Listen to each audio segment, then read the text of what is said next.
Hey guys welcome back our channel Ashok గడ్డం. ఈరోజు మనం పాండిచేరిలో ఉన్నటువంటి మ్యాంగ్రూవ్ ఫారెస్ట్ దగ్గరికి వచ్చామన్నమాట. ఇది అన్ఎక్స్ప్లోర్డెడ్ బర్డ్ను. ఇక్కడ వచ్చేసేసి చాలా పక్షులు అనేది నేను షూట్ చేశాను.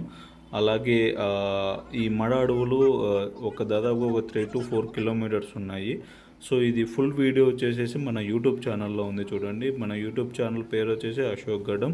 సో అందులో మనకు మహాబలిపురం అలాగే పాండిచేరి మొత్తం ఫుల్ డీటెయిల్స్ అన్నీ ఉన్నాయి. సో ఒకవేళ పాండిచ్చేరికి వచ్చిన వాళ్ళు ఈ ఈ ప్లేస్ అనేది కంపల్సరీ విజిట్ చేయండి. ఇక్కడ మీకు కనిపిస్తున్నది కింగ్ ఫిషర్ బర్డ్ అనమాట. సో ఇక్కడ నేను 3 to 4 types of kingfisher birds అనేది స్పాట్ చేశాను. సో కానీ ఒకటే వీడియో అనేది రికార్డ్ చేయడం జరిగిందనమాట. సో మిగతావన్నీ కొద్దిగా లాంగ్లో ఉన్నాయి. సో వీడియో నచ్చితే కనుక లైక్ చేయండి, షేర్ చేయండి. Thank you guys.